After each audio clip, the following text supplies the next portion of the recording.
Salut, ici Maxime Johnson. J'ai essayé un ordinateur portatif cette semaine qui devrait beaucoup intéresser les gens d'affaires, surtout ceux qui sont beaucoup sur la route.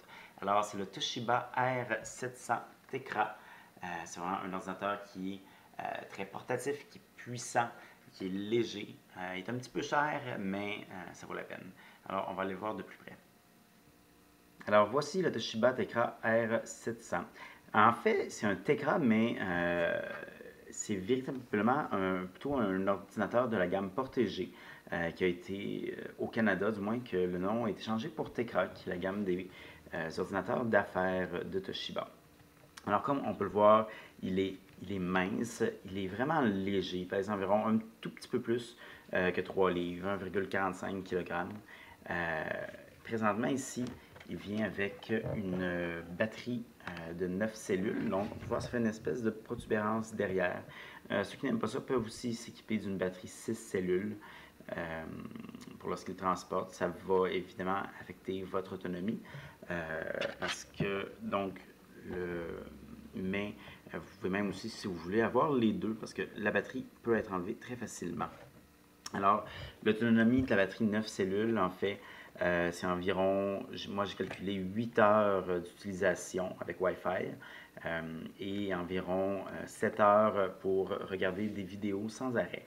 Donc, c'est quand même une excellente autonomie, surtout pour un appareil haut de gamme. Alors, on va aller voir les ports avant de l'ouvrir. Nous avons ici un port Ethernet, un port USB, des ports audio. On a un graveur de DVD, ce qui n'est pas toujours le cas dans les ordinateurs de cette taille. Le poids est vraiment génial. Ici, on a un port HDMI, on a un port USB encore, on a un port eSATA et USB, donc toujours pratique, un port pour moniteur. Et donc, c'est à peu près tout. On voit ici en bas qu'on peut brancher l'appareil sur un dock, sur un socle. Alors, on va l'ouvrir. Donc, on peut voir ici, c'est assez particulier de la façon que c'est fait, comme une espèce de petit de trou entre l'écran et l'ordinateur pour l'ouvrir. Ça fonctionne assez bien. Alors, voici l'ordinateur. Au niveau des caractéristiques internes, il est offert avec pour à peu près toutes les caractéristiques possibles, environ une dizaine de modèles du Tecra R700. Lui que j'ai avec moi est le modèle haut de gamme, le 007, qui est offert avec un processeur Core i7 620M, 4 Go de mémoire vive, un disque dur SSD de 128 Go. Alors, celui-là, comme on peut s'en douter, il est assez cher, à environ 1800 $. Ceci dit, c'est vraiment puissant. Je fais des tests, des benchmarks, et le PCMark Vantage donne 10 000, un résultat de 10 000, ce qui est vraiment énorme pour un ordinateur portatif.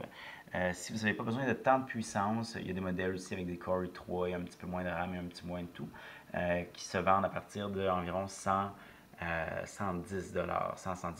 pardon, 1100 $. Alors, ça c'est le Toshiba R700 Tecra. Le clavier est quand même assez efficace. Les touches sont un peu lisses, donc il faut qu'on s'y habitue. Elles sont grandes, ceci dit, l'écran fait 13,3 pouces, donc c'est une taille vraiment quand même très bien pour travailler. Petite chose que je regrette, il y a beaucoup de logiciels inintéressants qui sont déjà installés avec l'ordinateur lorsqu'on l'achète. Il y a même entre autres une pub de page jaune en haut à droite de l'écran que j'ai enlevé. Pour des ordinateurs bas de gamme, je peux comprendre que les compagnies veuillent économiser de cette façon-là. Pour un ordinateur haut de gamme de 1800 $, je crois que la moindre des choses serait d'enlever ces applications-là et de ne pas les mettre en fait. Alors, c'est le Toshiba R700 Tecra, un ordinateur qui est vraiment très puissant et surtout très léger, très portatif. C'est vraiment du haut de gamme et d'après moi, les gens sur la route vont l'aimer, surtout avec sa puissance et son autonomie. Alors, pour en savoir plus, je vous invite à consulter mon site maximejohnson.com/techno.